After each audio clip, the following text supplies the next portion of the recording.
ಇನ್ನು ಮುಂದೆ ನಿಮ್ಮ ನೆಚ್ಚಿನ ಧಾರಾವಾಹಿಗಳ ಫುಲ್ ಎಪಿಸೋಡ್ಗಳು ಸನ್ ನೆಕ್ಸ್ಟ್ ಆಪ್ನಲ್ಲಿ ಮಾತ್ರ.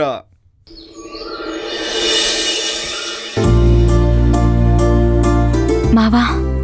ಹಾ ಜ್ಯೋತಿ. ಥ್ಯಾಂಕ್ಸ್. ನಾನು ಅಮ್ಮನ್ಗೆ ಹೇಳ್ದೆ ಹೊರಗೆ ಕರ್ಕೊಂಡು ಹೋಗು ಅಂತ, ಆದ್ರೆ ಅವ್ರು ನಿಮ್ಮನ್ ಕರೆದ್ರು. ಸಾರಿ ಕಷ್ಟ ಆಗಿದ್ರೆ. ಇದೆಲ್ಲ ಏನಕ್ಕೆ ಜ್ಯೋತಿ? ಪರವಾಗಿಲ್ಲ, ಏನು ತೊಂದರೆ ಇಲ್ಲ. ಮಾವನ ಹತ್ರ ಮನ್ಸ್ ಬಿಚ್ಚಿ ಮಾತಾಡೋದಕ್ಕೆ ಇದೇ ಒಳ್ಳೆ ಟೈಮು. ಮಾವ, ಹೇಳು. ಅದು ಮಾವ. ಅಳಿ ಅಂದ್ರೆ ಹಾತೆ ಮಧ್ಯಾಹ್ನ ಊಟಕ್ಕೆ ಏನ್ ಮಾಡ್ಲಿ? ಏನಾದ್ರೂ ಮಾಡಿ ಅತ್ತೆ, ಪರವಾಗಿಲ್ಲ. ಇವಳು ಒಂದು ಮಾತು ಕೇಳಿ. ಜ್ಯೋತಿ, ನಿಂಗೇನ್ ಮಾಡ್ಲೆ? ನೆಮ್ಮದಿ.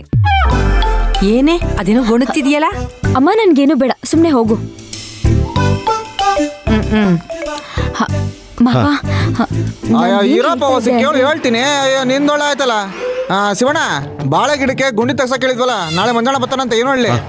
ಸರಿ, ಬರಕ್ ಹೇಳು. ಹಾ ನೋಡಪ್ಪ, ನಾಳೆ ಬರ್ಬೇಕಂತೆ. ಹಂಗೆ ಒಂದ್ ಆಳ್ನ ಹೆಚ್ಚಿಗೆ ಕರ್ಕೊಂಡ್ಬಿಡು. ಹೊಟ್ಬಿಟ್ಟ. ಜ್ಯೋತಿ, ನೀನೇನೋ ಹೇಳ್ತಿದ್ಯಲ್ಲ, ಹೇಳು. ಶಿವರಾಜು, ಇವಾಗ ಇವ್ರು ಬೇರೆ ಬಂದ್ರ.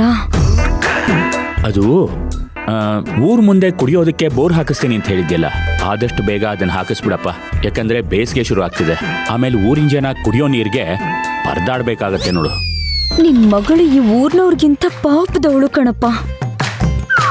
ಇಲ್ಲ ಮಾವಯ್ಯ, ಇನ್ನೊಂದು 2-3 ದಿನದಲ್ಲಿ ಆ ವ್ಯವಸ್ಥೆ ಮಾಡ್ತೀನಿ. ಅಷ್ಟು ಮಾಡು. ಸರಿ ಮಾವಯ್ಯ. ಮೊದ್ಲು ನೀನ್ ಹೋಗಿಲ್ಲಿಂದ. ಮಾವನ ಹತ್ರ ಕ್ಷಮೆ ಕೇಳ್ಬೇಕು ಅಂತಿದ್ರೆ ಯಾರು ಬಿಡ್ತಾನೆ ಇಲ್ವಲ್ಲ. ಜ್ಯೋತಿ, ಹೇಳು. ಅದು ಶಿವು, ಹಾ ಜಿ. ಫೋನ್ ರಿಂಗ್ ಆಗ್ತೈತೆ ನೋಡಪ್ಪ. ವಸಿ ಹಾ ಬಂದೆ.